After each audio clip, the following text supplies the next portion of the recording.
وَهَبْنَا لِدَاوُودَ سُلَيْمَانَ نِعْمَ الْعَبْدُ إِنَّهُ أَوَّابٌ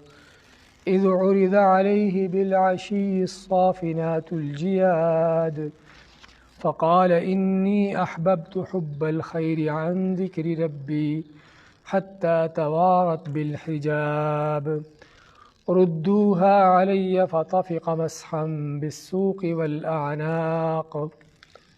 ولقد فتنا سليمان وألقينا على كرسيه جسدا ثم أناب قال رب اغفر لي وهب لي ملكا لا ينبغي لأحد من بعدي إنك أنت الوهاب فسخرنا له الريح تجري بأمره رخاء حيث أصاب والشياطين كل بناء وغواص وآخرين مقرنين في الأصفاد هذا عطاؤنا فامنن أو أمسك بغير حساب وَوَهَبْنَا اور ہم نے عطا کیا داؤد علیہ السلام کو سلیمان ان کو بیٹا سلیمان عطا کیا نعم العبد وہ کیا ہی اچھا بندہ تھا انہ اواب بے شک وہ بہت اللہ کی طرف رجوع کرنے والا لوٹنے والا تھا اذ عرض علیہ بالعشی الصافنات الجیاد اللہ کی طرف کیسے رجوع کرنے والا تھا اس جب کہ عرض علیہ اس کے سامنے پیش کیے گئے بالعشی شام کے دن کے یعنی آخری پہر الصافنات الجیاد صافنات جمع صافن کی اور صافن اس گھوڑے کو کہتے ہیں جو 3 پاؤں پر کھڑا ہو اور چوتھا پاؤں جو ہے اس کو زمین پر جمائے نہیں بلکہ صرف اس کا ایک کونا جو ہے وہ زمین پر رکھے اس کو صافن کہتے ہیں اور جیاد جمع کس کی ہے جواد کی اور جواد اس گھوڑے کو کہتے ہیں جو بہت تیز دوڑنے والا ہو بہت تیز دوڑنے والا بہت قوت طاقت کے ساتھ گھوڑا جو دوڑتا ہے اس کو جواد کا نام دیا جاتا ہے تو جب سلیمان کے سامنے پیش کیے گئے بالعشی شام کے اوقات میں یا دن کے آخری پہر کو الصافنات الجیاد ایسی عمدہ قسم کے اور تیز دوڑنے والے گھوڑے فقال انی احببت حب الخیر عن ذکر ربی فقال پس کہا انہوں نے انی احببت کہ میں نے محبت کی حب الخیری مال سے محبت یا گھوڑے سے محبت عن ذکر ربی اپنے رب کے ذکر سے حتی توارت بالحجاب یہاں تک کہ توارت چھپ گیا بالحجاب پردے میں ردوها علیہ مجھے لوٹاؤ ان کو میرے پاس یا میرے پاس دوبارہ لاؤ ان کو گھوڑوں کو فطفق مسحا بالسوق والاعناق طفقہ کے معنی کس چیز کو شروع کرنا پس وہ شروع ہوئے مسحا بالسوق والاعناق سوق جمع ساق کی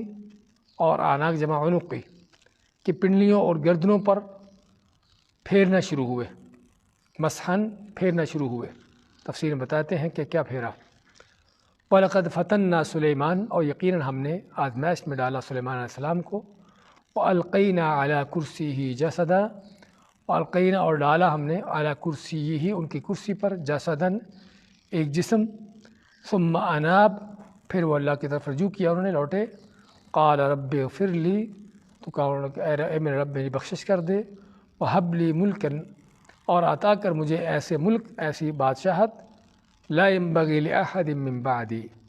لا ينبغی جو نہ لائق ہو لأحد کسی کے لیے بھی من بعدی میرے بعد انک انت الوہاب بے شک تو ہی ہے الوہاب بہت زیادہ دینے والا عطا کرنے والا فسخرنا له الریح پس ہم نے مسخر کی ان کے لیے تابع کر دی ان کے لیے الریح تیز ہوا تجری بامرہ رخاء تجری جو چلتی تھی بامرہ ان کے حکم سے رخاء نرمی سے حیث اصاب جہاں وہ چاہتے والشیاطین اور اس طرح شیطانوں کو مسخر کیا کل بناء و غواص کل ہر طرح کے بناء معمار بناء جمع کس کی ہے بانی کی بناء یعنی بنانے والا جو عمار ہوتا ہے وغواص اور غوطہ خور، آخرین اور کچھ دوسرے جن تھے، شیطان تھے، مقرنین جو جکڑے ہوئے تھے، بیڑیوں میں جکڑے ہوئے تھے، فی الاصفاد بیڑیوں میں، اصفاد بیڑی کی جمع، تو بیڑیوں میں صفت کی جمع اصفاد، کہ جو مقرنین جکڑے ہوئے تھے ایک دوسرے کے ساتھ بیڑیوں میں۔ ھذا عطاؤنا، یہ ہے ہماری عطا ہے، ہماری دین ہے، ہماری عنایت ہے۔ فمنن او امسک، پس چاہو تو احسان کرو اور چاہو تو روکے رکھو، بغیر حساب، یہ ہماری عطا جو ہے، ہماری عنایت جو ہے بغیر کسی حساب کے ہے۔ وَإِنَّ لَهُ عِندَنَا لَزُلْفَىٰ، اور بے شک ان کے لیے ہمارے پاس ہے لزلفیٰ، یقیناً قربت کا درجہ ہے، اور حسن مآب، اور بہت اچھا ٹھکانہ ہے۔ آیت نمبر 30 سے 40 تک کی تلاوت اور ترجمہ پیش کیا گیا ہے۔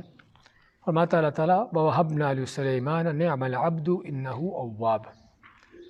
اور ہم نے عطا کیا داؤد علیہ السلام کو سلیمان۔ اللہ نے داؤد علیہ السلام کا جب واقعہ بیان کیا، ان پر جو نعمتیں کی اور ان کو جو آزمائش کی ان کی، اس کے بعد ان کے بیٹے سلیمان علیہ السلام کا ذکر کرتے ہیں۔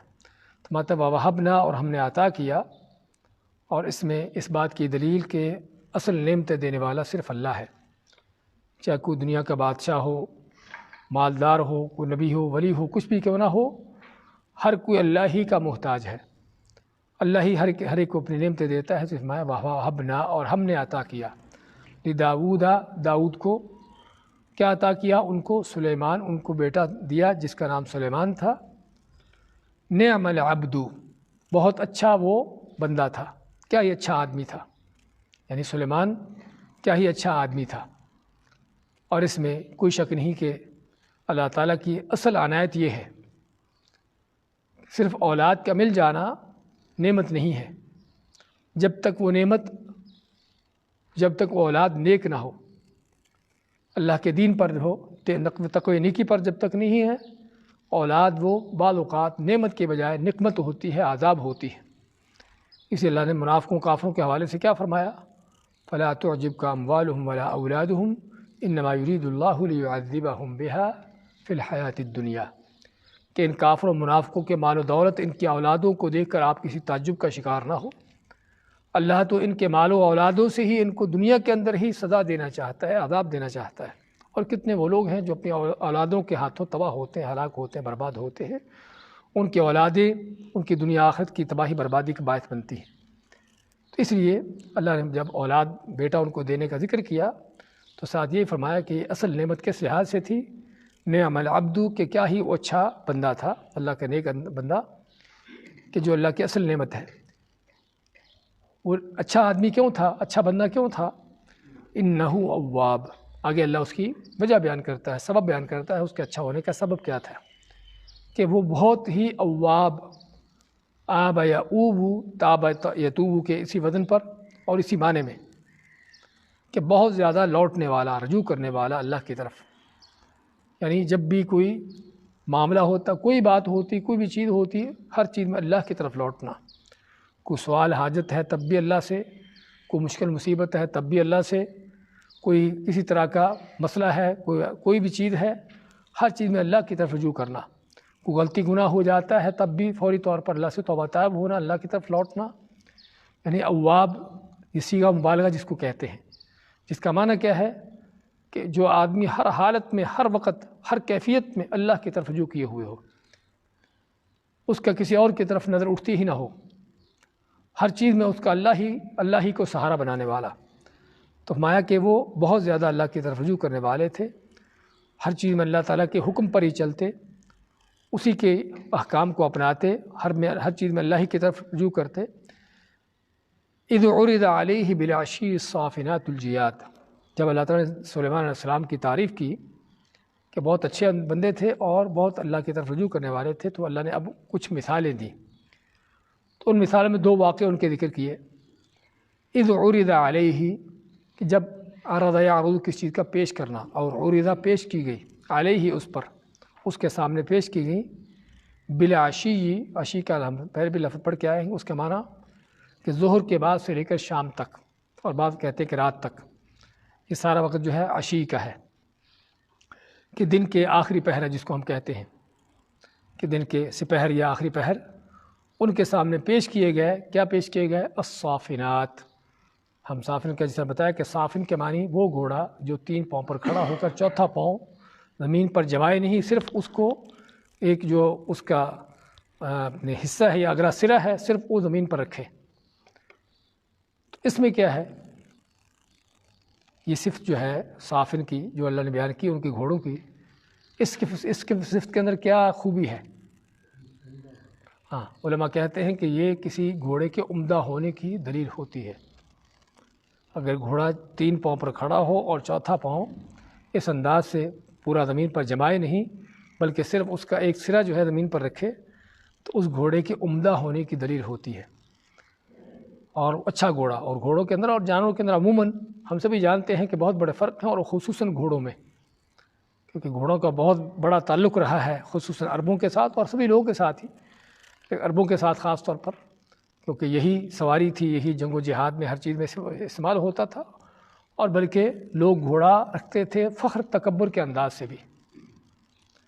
جس طرح کہ آج کو بہت مہنگی ترین کسی نے گاڑی رکھی ہو لوگوں کو دکھانے کے لیے، اپنی چودراہٹ، اپنے آپ کو مالدار ثابت کرنے کے لیے، تو سابقہ زمانوں میں عمدہ اچھے گھوڑے اس طرح سے رکھنا کسی کے اس کے یعنی کہ بڑا ہونے کی دلیل سمجھی جاتی تھی کہ مالدار آدمی ہے، بڑا آدمی ہے۔ تو صافنات ایسے عمدہ گھوڑے جس میں نزاکت ہے، ایک طرح کی نزاکت بھی ہے، عمدگی بھی ہے، اور الجیاد، اس نزاکت کے ساتھ ساتھ وہ کیا تھے؟ وہ جواد تھے۔ جیاد جمع جواد کے، اور جواد کے معنی وہ گھوڑا جو بہت تیز دوڑتا ہو، تو وہ گھوڑے۔ تو یہ اعلیٰ یعنی کہ نسل کے اس طرح کے گھوڑے، اور گھوڑوں کو عام طور پر یہ چیزیں کرنے کے لیے کیا کیا جاتا تھا؟ اس کے لیے ان کو تیار کیا جاتا تھا، گھوڑوں کو تیار کیا جاتا، اس کے لیے ان کو خوب کھلایا پلایا جاتا، حتیٰ کہ گھوڑا جب موٹا ہو جاتا تو پھر اس کی خوراک کم کر کے اس کو خوب دوڑایا جاتا، اس کی مالشیں رکھی جاتی، حتیٰ کہ اس کا گوشت پوشت سارا پٹھوں میں تبدیل ہو جائے اور وہ گھوڑا جو ہے مضبوط ہو جائے۔ اور کوئی شک نہیں کہ گھوڑا جتنا مضبوط ہوگا اتنا ہی تیز دوڑے گا اور دیر تک دوڑے گا، اور اگر یہ چیز نہیں ہے تو تھوڑی دیر دوڑ کر تھک جائے گا۔ اور اسی لیے جو عمدہ قسم کے اچھے گھوڑے ہوتے ہیں اس کو جب تک مالک دوڑاتا رہتا ہے وہ رکتا نہیں ہے۔ ہاں، بعض اوقات اس قدر یعنی دوڑتا ہے حتیٰ کہ گر کے مر جاتا ہے، لیکن رکے گا نہیں، یعنی اس کے عمدہ اس قدر یعنی کہ اس کے عمدہ ہونے کی دلیل کہ رکے گا نہیں، مالک کے یعنی کہ کہنے کے کہ جب تک مالک اس کو دوڑاتا رہے رکے گا نہیں۔ تو یہ گھوڑوں کو اس انداز سے تیار کیا جاتا۔ تو ان کے سامنے پیش کیے گئے سپہر کے وقت یا دن کے آخری پہر میں اس طرح کے عمدہ گھوڑے اور تیز دوڑنے والے گھوڑے۔ تو جب یہ گھوڑے تیز پیش کیے گئے ان کے سامنے تو وہ ان گھوڑوں کو دیکھنے میں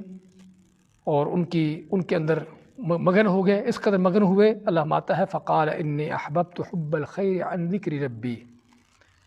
فرمایا انہوں نے انی احببت حب الخیر، کہ میں نے محبت کی، مال کی محبت۔ الخیر کا لفظ ہم پہلے ذکر کر چکے ہیں کہ الخیر کا لفظ 2 معنوں میں استعمال ہوتا ہے، قرآن کریم میں دونوں معنی میں استعمال ہوا ہے۔ ایک تو الخیر کے معنی جو عام کوئی خیر بھلائی ہے، اور دوسرا خیر کے معنی مال۔ اور کوئی شک نہیں کہ عربوں کا گھوڑے ان کے سب سے قیمتی ترین مال ہوتا تھا، سب سے بہتر مال ہوتا تھا، تو اسی انہوں نے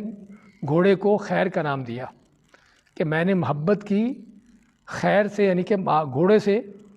ان سے محبت کی، عن ذکر ربی، اپنے رب کے ذکر سے، یعنی اپنے رب کے ذکر کو چھوڑ کر گھوڑوں سے محبت کی، ان میں مگن ہو گیا ان کو دیکھنے میں، حتیٰ توارت بالحجاب، یہاں تک کہ توارت وہ چھپ گیا، اور تا یہاں پر تانیث کی ہے، اور سورج عربی میں مؤنث ہے، ہذہ شمس، ہذا شمس نہیں کہیں گے، تو حتیٰ کہ سورج چھپ گیا بالحجاب، پردے میں، یعنی غروب ہو گیا، کہ گھوڑوں کو دیکھنے میں اس قدر مگن رہے کہ حتیٰ کہ سورج غروب ہو گیا۔ تو اپنے رب کے ذکر سے جس سے وہ غافل ہو گئے، جس کو چھوڑ دیا تھا گھوڑوں کو دیکھنے میں، اس سے مراد کیا ہے؟ بعض علماء کہتے ہیں کہ عصر کی نماز تھی جو سورج غروب ہونے سے یا دن کے آخری پہر میں پڑھی جاتی ہے، سپہر کو یا اس کے بعد پڑھی جاتی ہے، تو یہ عصر کی نماز تھی۔ اور بعض کہتے ہیں کہ ویسے ان کا کوئی ورد تھا، کوئی ذکر اذکار تھے جو کیا کرتے تھے، کہ جو گھوڑوں کو دیکھنے میں مگن ہونے کی وجہ سے ان سے چھوٹ گیا ذکر یا نماز چھوٹ گئی، جو بھی ہوگا مقصد جو ہے اب اللہ کا ذکر، اور ذکر جو ہے نماز کی شکل میں بھی ہو سکتا ہے اور کسی اور انداز سے بھی ہو سکتا ہے۔ فرماتے ہیں کہ میں گھوڑوں کے اندر اس قدر مگن رہا، اس قدر ان کی محبت میرے دل میں بیٹھ گئی کہ ان کو دیکھنے میں لگا رہا، حتیٰ توارت بالحجاب، یہاں تک کہ سورج جو ہے وہ غروب ہو گیا۔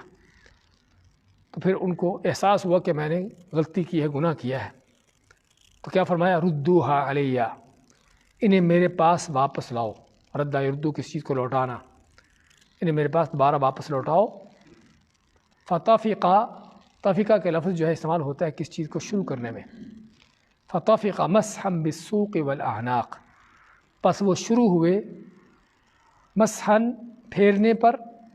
بالسوق والاعناق گھوڑوں کی پنڈلیوں اور ان کی گردنوں کو۔ کیا پھیرنے پر؟ ہاں یہاں پر علماء کا اختلاف ہے کہ کیا پھیرا انہوں نے، کیا تلوار سے؟ یعنی اگر ہم جس طرح ذکر کیا ہے کہ وہ عصر کی نماز یا اللہ کا ذکر جو دن کے آخری پہر کرتے تھے اس سے غافل ہو گئے، اس کو چھوڑ بیٹھے، اب ان کو احساس ہوا کہ گھوڑوں کی وجہ سے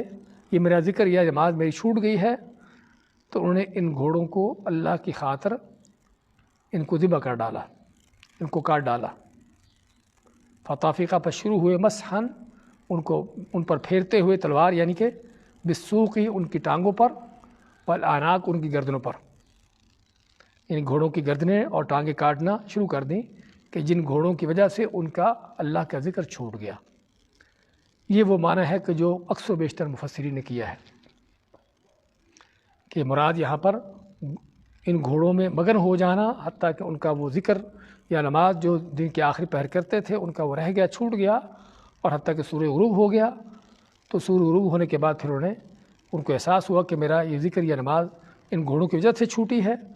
تو انہوں نے ان کو طلب کیا کہ ان گھوڑوں کو میرے پاس واپس لاؤ۔ تو انہوں نے ان کو جو اللہ کا ذکر چھوٹنے کا سبب بنے تھے ان کو اللہ کی راہ میں کاٹ دیا۔ اور یہ اللہ کے نیک بندوں کی سنت رہی ہے۔ نبی کریم علیہ السلام کو ایک چادر دی گئی ہدیہ کے طور پر، تو اس میں کچھ نقش و نگار تھے۔ آپ صلی اللہ علیہ وسلم نماز پڑھتے ہوئے آپ کی توجہ اور نقش و نگار کی طرف گئی۔ آپ جب نماز سے فارغ ہوئے تو آپ فرمایا کہ یہ چادر جس نے دی ہو اس کو واپس لوٹا دو۔ کس لیے؟ کیونکہ اس نے مجھے ابھی میری نماز سے غافل کر دیا۔ اس طرح بعض صحابہ کے بارے میں،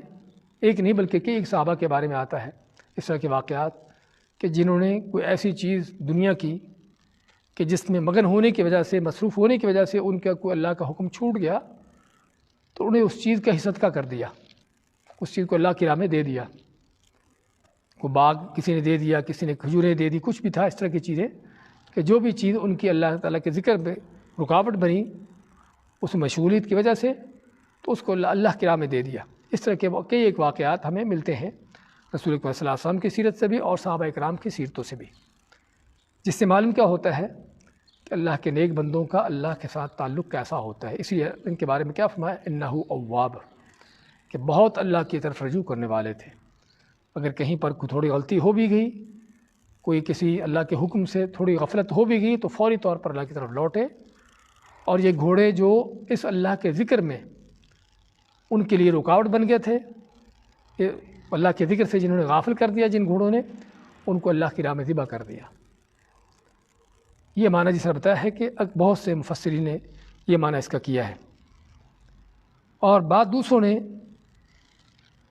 اس کا معنی کیا ہے جس طرح کہ ابن عباس کی تفسیر ہے کہ اس سے مراد گھوڑوں کو کاٹنا نہیں ہے، اور نہ ہی یہاں پر اللہ کے ذکر سے غافل ہونا ہے۔ یہاں پر مراد کیا ہے؟ فقال انی احببت حب الخیر عن ذکر ربی۔ تو جب ان کے سامنے یہ اچھے عمدہ گھوڑے پیش کیے گئے جو جہاد کے لیے تیار کیے گئے تھے، تو فرماتے ہیں کہ میں اس مال کی محبت میں اس کی میرے دل میں بہت زیادہ محبت بیٹھ گئی. تو حتیٰ توارت بالحجاب، یہاں تک کہ وہ گھوڑے ان سے دوڑتے دوڑتے آنکھوں سے اوجھل ہو گئے. اور یہ معنی بھی الفاظ کے ساتھ چل رہا ہے کہ حتیٰ کہ وہ گھوڑے دوڑتے دوڑتے آنکھوں سے اوجھل ہو گئے. تو انہوں نے فرمایا کہ ان گھوڑوں کو واپس لوٹاؤ، پھر میرے پاس لے کے آؤ. تم قال ردوها علیہ، کہا کہ ان کو میرے پاس لوٹاؤ. فطفق مسحا بالسوق والاعناق، تو جب گھوڑے واپس لائے گئے تو انہوں نے محبت کے انداز سے ان گھوڑوں کے، ان کے دل میں جو محبت تھی تو کیا ہے، ان کی پنڈلیوں پر، ان کی گردنوں پر جو ہے ہاتھ پھیرنا شروع کیے. جس طرح کہ آپ کو کسی جانور سے یا کسی چیز سے محبت ہوتی ہے تو اس پر ہاتھ پھیرتے ہیں، اس طرح سے ان پر ہاتھ پھیرنا شروع ہوئے. اور یہ معنی بھی جس طرح بتایا گیا ہے کہ ابن عباس رضی اللہ تعالیٰ عنہ اور بعض مفسرین نے اس کی تفسیر اس انداز سے کی ہے. اور معنی کے لحاظ سے الفاظ کے ساتھ یہ بھی تفسیر چلتی ہے. دونوں تفسیریں ہی، اگرچہ اکثر و بیشتر مفسرین نے پہلی تفسیر کی ہے کہ اس سے مراد جو ہے گھوڑوں کے اندر اس کا مگن ہو گیا کہ حتیٰ کہ سورج غروب ہو گیا اور ان کا آخری پہر کا جو ذکر تھا یا نماز تھی وہ چھوٹ گئی اس وجہ سے. تو پھر انہوں نے ان کو واپس لوٹانے کا حکم دیا، اور جب واپس لایا گیا تو اللہ کی راہ میں انہوں نے ان گھوڑوں کو کاٹ دیا. اور اسی میں بھی سلیمان علیہ السلام کی کوئی شک نہیں کہ ان کی عظمت کا بیان ہے کہ اللہ کی خاطر اس چیز کو قربان کر دینا، کہ جو ان کے لیے ذکر یا نماز کے چھوٹنے کا سبب بن گئی تھی. اور جس میں اللہ کے نیک بندوں کی صفت کا بیان ہے کہ کس طرح اگر کوئی چیز، دنیا کی کوئی چیز ان کو اللہ کے دین سے، اللہ کے ذکر سے کوئی رکاوٹ بنتی ہے تو اللہ کی خاطر اس کو قربان کرتے ہیں. اور دوسرا معنی بھی اس میں جہاد کے حوالے سے، کیونکہ سلیمان علیہ السلام کا جہاد کا ذکر معروف ہے قرآن کریم میں، اللہ نے ذکر کیا ہے، بلکہ اگلے واقعے میں ہم ذکر کریں گے کہ انہوں نے اس بات کا قسم کھائی کہ میں 90 عورتوں کے پاس آج رات جاؤں گا یا 70 عورتوں کے پاس، اور وہ سبھی عورتیں بچہ پیدا کریں گی جو اللہ کی راہ میں جہاد کریں گے. یعنی اس قدر ان کے دل میں جہاد کی محبت تھی. اور کوئی شک نہیں کہ سابقہ زمانے میں گھوڑا جو ہے وہ جہاد کا اہم ترین ہتھیار تھا. تو گھوڑوں کے ساتھ ان کی محبت ہونا جہاد کی خاطر. اور رسول کریم صلی اللہ علیہ وسلم نے خود ہی فرمایا، آپ نے کیا فرمایا، الخیل معقود بنواصیها الخیر الی یوم القیامہ، کہ گھوڑوں کی پیشانیوں میں قیامت کے دن تک خیر و بھلائی اللہ نے رکھ دی ہے. وہ کیا ہے، الاجر والغنیمہ، جس میں انسان کو اجر بھی ملتا ہے اور مال غنیمت بھی حاصل ہوتا ہے. اور خود رسول کریم صلی اللہ علیہ وسلم نے گھوڑے پالنے کا، گھوڑوں کی تربیت کرنے کا حکم دیا. اس سے پہلے اللہ تعالیٰ نے بھی وَأَعِدُّوا لَهُمْ مَا اسْتَطَعْتُم مِّن قُوَّةٍ وَمِن رِّبَاطِ الْخَيْلِ، کہ دشمنوں کے، کافروں کے مقابلے کے لیے تیار کو جو ممکن ہے تمہارے پاس قوت تیار کرنا، اور گھوڑوں کو باندھ کر، یعنی گھوڑوں کی تربیت کر کے ان سے تیاری کر کے. اور رسول کریم صلی اللہ علیہ وسلم صحابہ کے درمیان گھڑ سواری کے یا گھڑ دوڑ کے مقابلے بھی کرواتے تھے. گھڑ دوڑ کے مقابلے کرواتے، جس طرح کہ عبداللہ ابن عمر کی حدیث ہے کہ رسول کریم صلی اللہ علیہ وسلم نے وہ گھوڑا کہ جو تربیت یافتہ تھا، کہ جو تربیت یافتہ ہونے کا معنی کہ جس گھوڑے کی، جس طرح بتایا نا کہ اس کو یعنی کہ موٹا کرنے کے بعد پھر اس کو کھانا اس کا کم کر کے اس کو خوب دوڑایا جاتا، اس کے جسم کو تیار کیا جاتا، ایسے گھوڑے جو ہیں ان کی آپ نے دوڑ لگوائی. کہاں سے لے کر، حفیہ سے لے کر ثنیۃ الوداع تک. حفیہ اور ثنیۃ الوداع مدینہ میں 2 جگہ ہیں. پوچھا گیا کہ فاصلہ کتنا تھا، تو بتایا انہوں نے کہ 6 یا 7 میل کا یہ فاصلہ تھا جہاں پر آپ نے گھوڑوں کی دوڑ لگوائی. اور وہ گھوڑے جن کی اس انداز سے تربیت نہ کی گئی تھی، عام گھوڑے، ان کی آپ نے دوڑ لگوائی ثنیۃ الوداع سے لے کر مسجد بنی زریق تک، یہ 2 جگہ مدینہ میں. تو پوچھا گیا کہ یہ جگہ، یہ کہ فاصلہ کتنا تھا، انہوں نے فرمایا کہ 1 میل یا میل سے کچھ زیادہ، اس کے قریب. تو اس میں رسول اکرم صلی اللہ علیہ وسلم کا خود جو ہے گھوڑوں کی دوڑ لگوانا اور اس چیز میں آپ کی رغبت ہونا، اور اس پر بلکہ آپ نے اس پر ترغیب بھی دلائی لوگوں کو. اور یہ وہ چیز ہے کہ جس پر شرط بھی لگائی جا سکتی ہے، لا سبق الا فی خف او حافر او نصل. نبی اکرم صلی اللہ علیہ وسلم آتے ہیں کہ شرط اگر لگانی ہے تو 3 چیزوں میں لگا سکتے ہو. ایک اونٹوں کی دوڑ میں، دوسرا گھوڑوں کی دوڑ میں، اور تیسرا کیا ہے، نسل. نسل کیا چیز ہے؟ نسل ہے کہ نیزہ بازی یا تیر اندازی، کیونکہ دونوں کی آگے وہ نسل ہوتا ہے جو آگے چل لگتا ہے۔ تو خیر کہنے کا مقصد کہ اگر یہ دوسرا معنی کیا جائے تو دوسرا معنی بھی بالکل یعنی کہ آیت کے مطابق ہے کہ سلیمان علیہ السلام کی جو جہاد کے ساتھ ان کی محبت تھی، اس کی خاطر ان کا گھوڑوں کے ساتھ اس قدر محبت ہونا، تو اس کا معنی پھر یہ ہوگا فقال انی احببت حب الخیر عن ذکر ربی، تو انہوں نے فرمایا کہ بے شک میں نے اس مال کی محبت کو اپنے رب کی یاد کی وجہ سے دوست رکھا ہے۔ یعنی یہاں پر عن ذکر ربی کا معنی یہ ہوگا کہ اپنے رب کی ذکر کی وجہ سے، یہاں تک کہ پردے میں چھپ گئے، یعنی کہ وہ آنکھوں سے اوجھل ہو گئے۔ ردوها علیہ، تو حکم دیا گیا کہ ان گھوڑوں کو دوبارہ میرے پاس لے کے آؤ۔ فطفق مسحا بالسوق والاعناق، پس وہ شروع ہوئے ان کی گردنوں اور ان کی پنڈلیوں پر ہاتھ پھیرنا، یعنی محبت کے انداز سے ان کے ساتھ جو ان کی لگن تھی اس انداز سے۔ ایک تو واقعہ یہ ہے ان کا جس میں ان کے اللہ کی طرف لوٹنے کا، رجوع کرنے کا معنی واضح طور پر ملتا ہے۔ دونوں معنی جو بھی ہم کریں، اگر گھوڑوں کو کاٹنے کا معنی ہے تب بھی اللہ کے ذکر کی وجہ سے جو یہ گھوڑے جو سبب بنے تو انہوں نے اللہ کی راہ میں ان کو کاٹ دیا، اور اگر گھوڑوں پر یعنی کہ ان کے اوپر ہاتھ پھیرنے کا معنی ہے تو تب بھی اللہ کی راہ میں جہاد کے لیے ان کی گھوڑوں سے محبت ہونا۔ اور دوسرا واقعہ ان کا فرماتا اللہ تعالیٰ وَلَقَدْ فَتَنَّا سُلَيْمَانَ، وَلَقَدْ اور یقیناً فَتَنَّا ہم نے آزمائش کی سلیمان علیہ السلام کی، وَأَلْقَيْنَا عَلَى كُرْسِيهِ جَسَدًا، القینا ڈالا ہم نے علی کرسی ان کی کرسی پر، جسدن ایک جسم ڈالا، ثم اناب پھر وہ اللہ کی طرف لوٹے، انہیں رجوع کیا۔ اب یہ جسم کیا ڈالا ان کی کرسی پر؟ یہاں پر آپ کو تفسیروں میں ایسی عجیب و غریب باتیں ملے گی کہ جو حقیقت میں سلیمان علیہ السلام کے ان کے لائق نہیں ہیں، اور جو صاف پتہ چلتا ہے کہ یہودیوں کی خود ساختہ ان کی من گھڑت ہیں۔ اور داؤد علیہ السلام اور سلیمان علیہ السلام ان کے متعلق یہودی ان کے دشمن تھے، حتیٰ کہ سلیمان علیہ السلام کے بارے میں یہودی کیا کہتے کہ یہ جادو کے زور سے حکومت کرتے رہے تھے، اور اس لیے ان کی کہانیاں آج تک ہمارے اندر بھی پھیلی ہیں، یہ سلیمانی ٹوپی، سلیمانی انگوٹھی اور اس طرح کی جو واہیات قسم کے ہمارے ہم قصے کہانیاں چل رہی ہیں، ان یہودیوں کی گڑی ہوئی ہیں کہ نعوذ باللہ وہ جادو کے زور سے حکومت کرتے تھے۔ اسی اللہ تعالیٰ سورہ بقرہ میں پہلے پارے میں اس کا رد کیا، وما کفر سلیمان ولکن الشیاطین کفروا یعلمون الناس السحر۔ تو خیر کہنے کا مقصد کہ یہودیوں جو ہیں ان کی مخالفتیں نبیوں کے ساتھ عموماً واضح ہیں، اور خصوصاً داؤد علیہ السلام اور ان کے بیٹے سلیمان علیہ السلام کے ساتھ ان کی دشمنیاں واضح ہیں۔ تو یہاں پر بھی انہیں یہودیوں کے قصے کہانیاں جو گڑھے گئے ہیں، جس کو مفسرین نے بعض اوقات ذکر کیا ہے، اس میں کیا ہے کہ سلیمان علیہ السلام حکومت کرتے تھے، اور ان کے پاس ایک انگوٹھی تھی جس میں اللہ کا اسم اعظم تھا۔ اب وہ انگوٹھی کیا ہوا کہ سلیمان علیہ السلام کی بیوی تھی کوئی جو بت پرست تھی۔ دیکھیے نعوذ باللہ کیسی واہیات باتیں کہ سلیمان اللہ کے نبی ہے، بیوی بت پرست ہے، یعنی کیسی ایسی باتیں جو انسان عقل سے بھی نہیں سوچ سکتا۔ تو بت پرست بیوی تھی، تو کہیں انگوٹھی اس کے ہاتھ لگ گئی، تو اس نے وہ انگوٹھی، ان کے پاس ایک جن تھا، اس جن کو دے دی، اور وہ جن جو ہے اس انگوٹھی کے زور پر تخت پر قابض ہو گیا، کرسی پر قابض ہو گیا۔ جو القینا علی کرسی جسدن، وہ جسد سے مراد وہ جن، وہ شیطان اس پر قابض ہو گیا۔ اور سلیمان علیہ السلام اس دوران جو ہے وہ 1-2 سال یا کتنا عرصہ تھا، اس دوران وہ در بدر کی ٹھوکریں کھاتے رہے نعوذ باللہ، حتیٰ کہ وہ انگوٹھی اس جن سے گری پانی میں، سمندر میں کسی مچھلی کے پیٹ میں چلی گئی، تو وہ مچھلی سلیمان علیہ السلام کے ہاتھ میں آ گئی۔ اس کو جب پیٹ چاک کیا کھانے کے لیے، تو اس میں سے انگوٹھی نکل آئی۔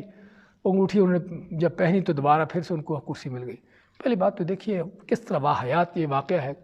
اور تعجب ہوتا ہے کہ کس طرح اس طرح کے واقعات کو تفسیروں میں ذکر کیا جاتا ہے، اور وہ بھی اللہ کے نبیوں کے حوالے سے۔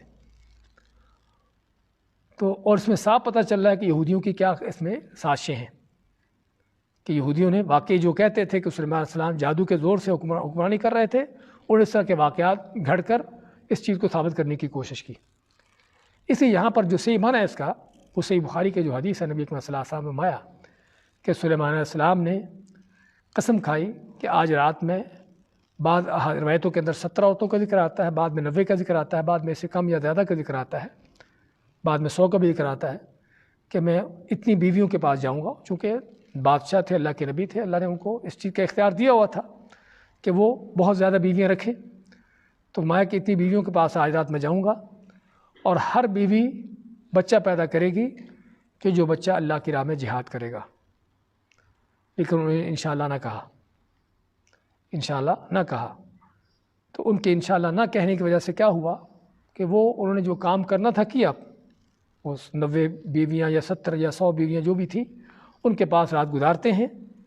رات کو جاتے ہیں، ان کے ساتھ ملتے ہیں، اور اب ان کو امید تھی کہ سبھی بچہ پیدا کریں گی، لیکن کیا ہوتا ہے کہ صرف ایک عورت نے بچہ پیدا کیا، اور وہ بھی اس کی ایک سائیڈ ماری ہوئی، یعنی وہ بھی آدھا بچہ جس کو کہہ سکتے۔ تو یہ بچہ ان کی کرسی پر لا کر ڈالا گیا کہ یہ بچہ تیری بیویوں سے پیدا ہوا ہے، اور نبی کو صلی اللہ علیہ وسلم فرمایا کہ اگر وہ انشاءاللہ کہہ دیتے تو اللہ تعالیٰ ان کی اس مراد کو پورا کرتا، اور اتنے بچے پیدا ہوتے، اور وہ سبھی اللہ کی راہ میں جہاد کرتے۔ تو یہ ہے جو صحیح بخاری کے اس حدیث کے ساتھ واقعہ ملتا ہے، یعنی یہ آیات اور یہ صحیح بخاری کی حدیث، یعنی جن کو ہم واقعی کہہ سکتے ہیں کہ یہ وہ چیز ہے جو عقل بھی مانتی ہے اور نبیوں کے بھی شان کے مطابق ہے۔ اور اس میں کوئی شک نہیں کہ اس میں آزمائش تھی۔ آزمائش کس لحاظ سے؟ ان کا انشاءاللہ نہ کہنا، اور انشاءاللہ نہ کہنے کی وجہ سے ان کی مراد پوری نہ ہونا، جو ان کا مقصد تھا، جو ان کا ارادہ تھا، ان کا پورا نہ ہونا، وہ چیز واضح ہے۔ تو میں وَلَقَدْ فَتَنَّا سُلَيْمَانَ، اور یقیناً ہم نے آزمائش کی سلیمان علیہ السلام کی، وَأَلْقَيْنَا عَلَىٰ كُرْسِيهِ جَسَدًا، اور ڈالا ہم نے ان کی کرسی پر ایک جسم، ثم اناب، پھر وہ اللہ کی طرف لوٹے، یعنی جب ان کو اس بات کا احساس ہوا کہ واقعی میں نے جو انشاءاللہ نہیں کہا، صرف اپنی بات پر اعتماد کر لیا، یہ غلطی تھی، میری گناہ تھا۔ اب اگرچہ عام لوگوں کے لحاظ سے اگر فرض کرو کوئی آدمی انشاءاللہ نہیں کہتا بات کہتے ہوئے، تو کیا کہیں کہ ہم کہیں کہ بہت گناہ گار ہے؟ نہیں، گناہ گار نہیں ہے، اگرچہ انشاءاللہ کہنا چاہیے اپنے مقصد کو حاصل کرنے کے لیے، لیکن اگر کوئی آدمی نہیں بھی کہہ سکا، بھول گیا، اور سلیمان علیہ السلام نے بھی یقیناً بھول کر نہیں کہی، یہ تو نہیں جان بوجھ کر انہوں نے چھوڑی ہے، تو بھول کر اگر کوئی نہیں کہہ سکا انشاءاللہ کسی نے نہیں کہا اپنے کام کے لیے جو مستقبل میں ہونے والا ہے، تو اس نے کوئی بڑا گناہ نہیں کیا۔ لیکن نبیوں کے حوالے سے ایسی چیزیں بھی اللہ تعالیٰ کے ہاں بڑی ہیں۔ آدم علیہ السلام نے صرف جنت کے وہ ایک درخت کا پھل کھایا تھا، اللہ نے کیا فرمایا؟ فَنَسِيَ وَلَمْ نَجِدْ لَهُ عَزْمًا، کہ آدم بھول گیا اور ہم نے اس میں پختہ ارادہ نہ پایا، اس کا ارادہ جو ہے پختہ نہیں تھا، اور اسی لیے پھر ان کو سزا بھی دی، ان کو ایک وقت تک وہ دعائیں کرتے رہے اللہ کے، حتیٰ کہ اللہ نے ان کی توبہ قبول کی۔ تو کہنے کا مقصد کہ یہاں پر اگرچہ انشاءاللہ نہ کہنا عموماً عام حالات میں عام لوگوں کے اعتبار سے کوئی بڑا گناہ نہیں ہے، لیکن نبی کا اس طرح کی چیزوں سے غافل ہونا، یہ اس طرح کی چیزوں کو سامنے نہ رکھنا اللہ تعالیٰ کے ہاں یہ بڑی چیز ہے، کیونکہ نبی لوگوں کے لیے نمونہ ہے۔ اور اس لیے ہم دیکھتے ہیں نبیوں کے حوالے سے، رسول اکرم صلی اللہ علیہ وسلم کی ذات ہو یا باقی انبیاء، لَئِنْ أَشْرَكْتَ لَيَحْبَطَنَّ عَمَلُكَ، اگر آپ بھی شرک کرو گے تو تمہارے اعمال برباد کر دیں گے۔ یعنی آیت کے الفاظ ہم کو کیا معنی دیتے ہیں کہ اگرچہ آپ نبیوں کے سردار ہیں، جہانوں کے امام، اللہ کے ہاں آپ کا جتنا بھی مرتبہ و مقام ہے، لیکن شرک کا صادر ہونا آپ سے اللہ کے ہاں اس کی کوئی گنجائش نہیں، حتیٰ کہ آپ سلسم بھی کیوں نہ ہو۔ تو میں وَلَقَدْ فَتَنَّا سُلَيْمَانَ، اور یقیناً ہم نے آزمائش کی سلیمان علیہ السلام کی، وَأَلْقَيْنَا عَلَىٰ كُرْسِيهِ جَسَدًا، اور ڈالا ہم نے ان کے کرسی پر ایک جسم، ثم اناب، پھر وہ اللہ کی طرف لوٹے، اللہ کی طرف انہوں نے رجوع کیا، یعنی اپنے اس غلطی کا احساس ہوا، توبہ طائب ہوئے، اور کیا فرمایا؟ قال رب اغفر لی وہب لی ملکا لا ينبغی لأحد من بعدی، قال، فرمایا انہیں، رب اغفر لی، اے رب میری بخشش کر دے، وہب لی ملکن، اور مجھے ایسا ملک، ایسی بادشاہت عطا کر، حب کے معنی عطا کر لی میرے لیے، ملکن ایسی بادشاہت، لا ينبغی لأحد من بعدی، لا ينبغی جو نہ لائق ہو، لأحد کسی کے لیے بھی، من بعدی میرے بعد، انک انت الوہاب، بے شک تو ہی بہت زیادہ عطا کرنے والا ہے۔ دیکھیے کیا اللہ تعالیٰ کے ساتھ ان کا تعلق ہے، کس قدر اواب ہے، اللہ کے ساتھ ان کی کیا امیدیں ہیں کہ تو ہی عطا کرتا ہے، حالانکہ وقت کے بادشاہ ہے، اور بادشاہ بھی وہ کہ جن کو اللہ نے ہر طرح کی حکومتیں، ہر طرح کی سلطنت دے رکھی تھی، اور عموماً اس طرح کے لوگوں کی باتوں کے اندر ایک طرح کا تکبرانہ انداز ہوتا ہے، دوسروں کے بات کرتے ہوئے ایک طرح کا استغنائی پہلو ہوتا ہے کہ آدمی جیسے کہ محتاج نہ ہو، لیکن اللہ سے دعا کرتے ہوئے کس انداز سے ان کا اللہ کے سامنے عاجزی انکساری کا انداز ہے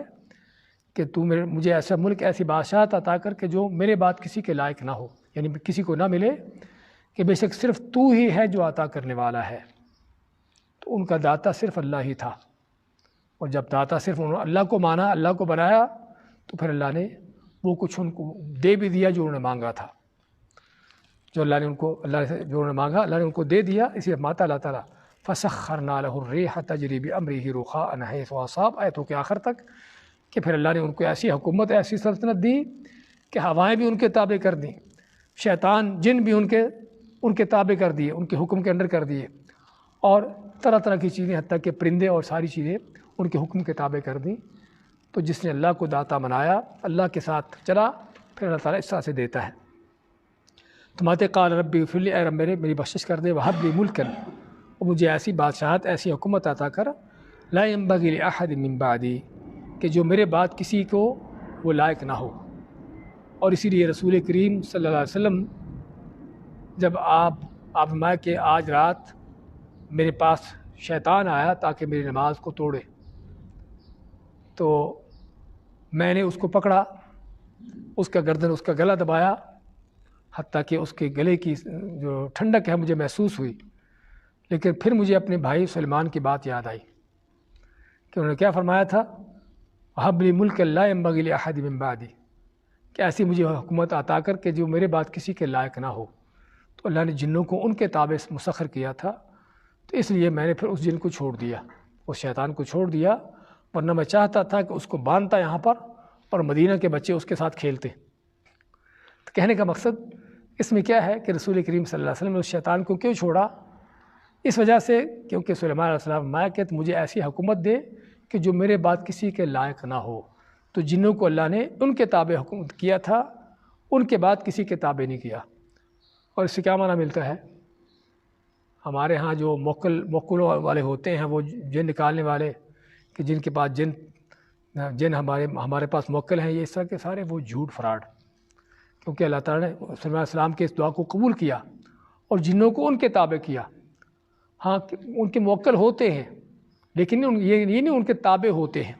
وہ تابع نہیں بلکہ یہ بے ایمان خود ان جنوں کے، شیطانوں کے تابع ہوتے ہیں۔ یہ جادوگر، اس طرح کے لوگ بے ایمان ان جنوں شیطانوں کو خوش کرتے ہیں، شرک کے کام کر کے، کفر کے کام کر کے، جو جن شیطان چاہتے ہیں وہ یہ کام کرتے ہیں، حتیٰ کہ وہ خوش ہوتے ہیں۔ تو پھر جن شیطان ان بے ایمانوں کی خاطر کوئی نہ کوئی کام کر دیتے ہیں اور یہ کہتے ہیں ہمارے پاس موکل ہے۔ یہ سارے جھوٹ فراڈ ہے، کیونکہ اللہ تعالیٰ نے سلیمان علیہ السلام کو یہ نعمت عطا کی تھی کہ جنوں کو ان کے تابع کیا تھا۔ تو بات کر رہے تھے آپ صلی اللہ علیہ وسلم کا، یعنی اور اس سے ایک اور حکم معلوم ہوتا ہے کہ جنوں کو اپنے تابع کرنا شرعی طور پر اس کا حکم کیا ہے؟ یعنی جنوں سے کام لینا، جنوں سے کام لینا، اس کا شرعی طور پر حکم کیا ہے؟ اس میں علماء کا اختلاف ہے۔ بعض علماء تو کہتے کہ جائز نہیں ہے، کیونکہ نبی اکرم صلی اللہ علیہ وسلم کے پاس جن آ کے تعلیمات لیتے، اسلام کی دین سیکھتے، لیکن آپ نے کسی جن سے کوئی کام نہیں لیا ان حالات میں جب آپ کو اشد ترین ضرورت تھی ان چیزوں کی۔ مکہ کے مشرک و کافروں کے ساتھ آپ کے جو مقابلے تھے اور طرح طرح کی آپ کو اذیتوں کا سامنا تھا، آپ کو، آپ کے صحابہ اکرام کو، اور ہجرت کے وقت خاص طور پر غاروں میں چھپ کر رستے بدل بدل کر جا رہے ہیں۔ ہاں کسی جن کو کہتے آپ کو اٹھا کر مکہ سے مدینہ رکھ دیتے، مشکل تھی اس میں، لیکن آپ نے کسی جن سے کام نہیں لیا، جس سے کیا معلوم ہوتا ہے کہ جب نبی کریم صلی اللہ علیہ وسلم، حالانکہ جن آپ کے حکم پر چلتے تھے، چل سکتے تھے، آپ جو ان کو حکم کرتے وہ کیا کرتے تھے، لیکن آپ نے کسی جن سے اس طرح کا کام نہیں لیا، نہ اپنی ذات کے لیے اور نہ ہی اسلام کے غلبے کے لیے۔ یعنی کسی جنگ میں کافروں کے خلاف آپ نے جنوں کو استعمال کیا ہو، ایسا کوئی چیز ہمارے سامنے نہیں ہے۔ تو اس سے معلوم کیا ہوا کہ جنوں کا استخدام کرنا، جنوں کو استعمال کرنا جو ہے وہ سنت کے اس کے خلاف ہے۔ ہاں بذات خود جن کسی کا کام کر دے اپنی مرضی سے، اپنی خوشی سے، الگ بات ہے، اور ایسی چیزیں ہو جاتی ہیں بعض اوقات، لیکن یہ کہ آپ جنوں سے کام لیں، اور خصوصاً جس طرح میں ذکر کر رہا تھا کہ یہ جادوگر قسم کے، بے ایمان قسم کے لوگ کہ جو ان کو جنوں کو خوش کر کے، شیطانوں کو خوش کر کے ان جو چاہتے شرک و کفر کے کام، تو یہ تو کفر ہے کھلا کھلا، اس میں کوئی شک نہیں۔ تو اللہ فرماتا ہے فَسَخَّرْنَا لَهُ الرِّيحَ تَجْرِي بِأَمْرِهِ رُخَاءً حَيْثُ أَصَابَ، ہم نے مسخر کر دی، تابع کر دی ان کے لیے ہوا، اور ریح ہم نے پہلے بھی ذکر کیا تھا کہ اس ہوا کو کہتے جو تند و تیز ہوا ہو، آندھی کو ان کے تابع کر دیا، بِأَمْرِهِ جو تجری بِأَمْرِهِ جو چلتی تھی ان کے حکم سے، رُخَاءً نرمی کے ساتھ چلتی۔ اور ہم نے اس سے پہلے پڑھ چکے ہیں سورۃ انبیاء میں عاصفہ، کہ وہ تند و تیز چلتی تھی۔ آندھی ہوتی تند و تیز ہے، لیکن یہاں پر جو رخان کا معنی یعنی لفظ استعمال کیا گیا، اس کا معنی کیا ہے کہ ہوا تو تیز ہوتی تھی، اور واقعی تیز ہوتی تھی، کہ وہ سفر جو ایک ماہ کا ہے، ایک ماہ کا سفر وہ ہوا کتنے عرصے میں کرتی تھی؟ ہمیں کیا پڑھا وہاں پر؟ اس سے پہلے ہم پڑھ چکے ہیں سورۃ انبیاء میں بھی، اور سورۃ سبا میں، سورۃ سبا اور سورۃ نمل، مختلف یعنی صورتوں میں ان کا واقعہ پڑھ چکے ہیں۔ تو وہاں پر اللہ نے ذکر کیا ہے کہ اس کا ہوا کا سفر جو ہے ایک مہینے کا سفر صرف صبح کی چند گھڑیوں میں یا شام کی چند گھڑیوں میں کر لیتی تھی۔ مہینے بھر کا سفر جو آدمی عام طور پر مہینے بھر میں کرتا ہے، وہ ہوا وہ مہینے بھر کا سفر صبح یا شام کی چند گھڑیوں میں کر لیتی تھی، لیکن چلتی تھی رخاءً نرمی کے ساتھ۔ نرمی سے مراد یعنی کہ جس میں کوئی اس پر سوار ہونے والوں کے لیے کوئی مشکل نہ ہو، کیونکہ سلیمان علیہ السلام ہوا کو حکم دیتے، ہوا ان کو یا ان کے ساتھ جو بھی ہوتے ان کو اٹھاتی اور جہاں چاہتے ان کو لے جاتی۔ تو رخان کے معنی بغیر کسی مشکل کے، بغیر کسی طرح کے اس میں اتار چڑھاؤ کے، یا کوئی ہوا کے اندر جو کہ جھٹکے ہوتے ہیں یا مختلف طرح کے وہ ایسی چیزیں ہوتی ہیں کہ جس میں ہوا کے اندر تند و تیزی تو ہوتی ہے، لیکن اس کے ساتھ ساتھ تباہی ہوتی ہے، تو ایسی چیز نہیں، بلکہ وہ چیز جو کہ ان کے لیے ان کے فائدے کی ہو، نہ کہ ان کے نقصان کی ہو۔ فرمایا فَسَخَّرْنَا لَهُ الرِّيحَ، پس ہم نے مسخر کی تابع کی ان کے لیے ہوا، تجری بِأَمْرِهِ جو چلتی تھی ہوا ان کے حکم سے، رخاءً نرمی کے ساتھ، حیث اصاب جہاں وہ چاہتے، جہاں وہ جانا چاہتے، جہاں ان کا کام ہوتا ہوا کو حکم دیتے، اور ہوا ان کو یا ان کے جو بھی کام ہوتا ہوا اس طرف چلتی۔ وَالشَّيَاطِينَ كُلَّ بَنَّاءٍ وَغَوَّاصٍ، اور اس طرح ہم نے شیطانوں کو ان کے لیے مسخر کیا۔ شیاطین ان کے اوپر جو زبر لگا ہے یعنی کہ مفعول ہے، کہ جس طرح ہوا کو مسخر کیا ایسے ہم نے شیطانوں کو مسخر کیا۔ وہ کیا کرتے تھے؟ کُلَّ بَنَّاءٍ وَغَوَّاصٍ، جو مختلف طرح کی تعمیریں بناتے، بنّا معمار تھے، وغواص اور غوطہ خور تھے۔ اور ہم اس سے پہلے سورۃ سبا میں پڑھ چکے ہیں کہ سلیمان علیہ السلام کے لیے جن شیطان کیا بناتے تھے؟ بڑے بڑے قلعے بناتے تھے، قلعوں کے ماڈل بناتے تھے، اور بڑی بڑی دیگیں، حتیٰ کہ بڑے بڑے حوضوں کی طرح دیگیں بناتے تھے، اس طرح کی چیزیں بناتے۔ اور بعد وہ جن شیطان جو کہ غوطہ خور تھے، سمندر میں غوطہ لگا کر وہاں سے ہیرے جواہرات نکال کے لاتے، تو سلیمان علیہ السلام نے ان کو سبھی کو اس کام پہ لگا رکھا تھا اللہ تعالیٰ کے حکم سے۔ وَآخَرِينَ مُقَرَّنِينَ فِي الْأَصْفَادِ، اور کچھ دوسرے شیطان تھے جو مقرن ہوتا ہے جکڑا ہوا، لیکن اکیلا نہیں، کسی دوسرے کے ساتھ جکڑا ہوا۔ عام طور پر کیا کیا جاتا ہے کہ قیدیوں کو دو تین کو ایک ساتھ جکڑ دیا جاتا ہے، تو ایسے ہی شیطانوں کو بھی جکڑا ہوا فی الاسفاد، بیڑیوں میں۔ وہ بیڑیوں میں کیسے جکڑے ہوئے تھے اللہ بہتر جانتا ہے، لیکن ان کو بیڑیوں میں جکڑا ہوا۔ ان کو بیڑی میں کیوں جکڑا گیا؟ کسی حکم عدولی پر، کسی حکم کی نافرمانی پر، اس طرح کی چیزوں پر ان کو سزا دینے کے لیے، یعنی اللہ تعالیٰ سلیمان علیہ السلام کو نہ کہ صرف جن ان کے تابع کیے ان کے کاموں کے لیے، بلکہ جو بھی ان کی حکم عدولی کرتا، اللہ تعالیٰ سورۃ سبا میں جس طرف فرمایا ہے کہ ہم اس کو سخت عذاب دیتے۔ تو اس سخت عذاب میں یہ بھی تھا کہ سلیمان علیہ السلام کو مکمل طور پر ان پر کنٹرول تھا، اور ان کو جس طرح چاہتے ان کو سزائیں دیتے، ان کو جکڑتے۔ اللہ مَتَ هَذَا عَطَاؤُنَا، یہ ہماری عطا ہے، ہماری عنایت ہے، ہماری دین ہے جو ہم نے تم کو دی ہے۔ فَمْنُنْ أَوْ أَمْسِكْ، پس چاہو تو احسان کرو، یعنی لوگوں پر خرچ کرو، لوگوں کو آگے دو، او امسک، یا اپنے پاس روکے رکھو، یعنی یہ چیزیں تیرے لیے ہیں اور تیری مرضی ہے، آگے تو کسی کو دینا چاہتا ہے، کسی کے اس کے اوپر احسان کرنا چاہتا ہے، یہ چیزوں کو عطا کر کے، یا اپنے پاس ان کو اپنے استعمال میں لاتا ہے، بغیر حساب، یہ ہماری عطا ہے، ہماری عنایتیں جو ہیں بغیر کسی حساب کے ہیں۔ یعنی بغیر حساب کے ہونے کا معنی دو چیزیں، کہ ان کا کوئی حد و شمار نہیں ہے کہ صرف اتنا ملے گا، اس سے زیادہ نہیں ملے گا، اور دوسرا بغیر حساب کے معنی کہ جن نعمتوں کا قیامت کے دن کوئی حساب نہیں ہوگا، کہ ہم نے تم کو اتنا کچھ دیا تھا اس کا حساب دے۔ تو بغیر حساب کے اندر دونوں چیزیں آتی ہیں، ایک تو ان نعمتوں کا بے شمار ہونا بغیر حد و حساب کے ہونا، اور دوسرا بغیر حساب کے ہونا کہ قیامت کے دن بھی ان کا کوئی پوچھ گچھ نہ ہوگی، بلکہ قیامت کے دن کیا ہے، وَإِنَّ لَهُ عِندَنَا لَزُلْفَىٰ وَحُسْنَ مَآب۔ عام طور پر ہوتا یہ ہے کہ جس کو دنیا کے مال و دولت، دنیا کی جاہ و حشمت ملتی ہے، عموماً وہ آخرت سے محروم ہوتے ہیں، فرعون قارون کی طرح۔ لیکن داؤد علیہ السلام اور ان کے بیٹے سلیمان علیہ السلام اس طرح کے اللہ تعالیٰ کے نیک بندے کہ جن کو اللہ دنیا بھی دیتا ہے اور آخرت میں بھی اللہ کے ہاں ان کا عظیم مقام ہوتا ہے۔ تو اسے میں وَإِنَّ لَهُ عِندَنَا، اور بے شک اس کا ہمارے پاس ہے، اور عندنا کا لفظ معنی دیتا ہے کہ اللہ کا خاص انعام، قیامت کے دن بھی آخرت میں بھی ان کا اللہ تعالیٰ کے ہاں ایک خاص مرتبہ مقام ہے۔ لزلفا، وہ کیا مقام ہے؟ قربت کا مقام، کہ اللہ کے مقرب بندوں میں سے، اور اللہ کا مقرب ہونا ہی کسی انسان کے لیے سب سے بڑا انعام ہے۔ دنیا میں جس طرح کسی بادشاہ کا مقرب ہونا، کسی بادشاہ کی قربت حاصل ہو جانا، ہاں یہ بہت بڑا انعام ہے۔ اور اسی لیے فرعون نے جادوگروں کو کیا کہا تھا؟ جادوگروں نے جب کہا نا کہ ہم اگر جیت گئے موسیٰ پر تو ہمیں کیا ملے گا؟ ہاں تو فرعون نے کہا کہ تم مقربین میں سے ہو گئے۔ یہ نہیں کہا کہ تم کو یہ انعام دوں گا وہ انعام دوں گا، مقربین کا لفظ ہی ہر طرح کے انعامات کے لیے کافی تھا۔ تو اس لیے اگر دنیا کے بادشاہوں کا قربت حاصل کر کے لوگ فخر کرتے ہیں تو چیز ہے کہ کسی کو اللہ کا قرب حاصل ہو جائے۔ تو اس میں وَإِنَّ لَهُ عِندَنَا لَزُلْفَىٰ، اور یقیناً ان کے لیے ہمارے پاس بہت قربت کا مقام ہے، وَحُسْنَ مَآب، اور بہت اچھا ان کے لوٹنے کی جگہ ٹھکانہ ہے جہاں پر وہ لوٹ کر جنت میں پہنچیں گے۔ یعنی دنیا کے اندر اللہ نے ان کو جو نعمتیں دی تھی، بادشاہت، حکومتیں ہر طرح کی وہ تو تھیں، لیکن اس کے ساتھ ساتھ آخرت میں بھی ان کے لیے کیا درجات ہے، کیا مقامات ہیں، وہ اپنی جگہ پر ہیں۔ دوبارہ دیکھیے،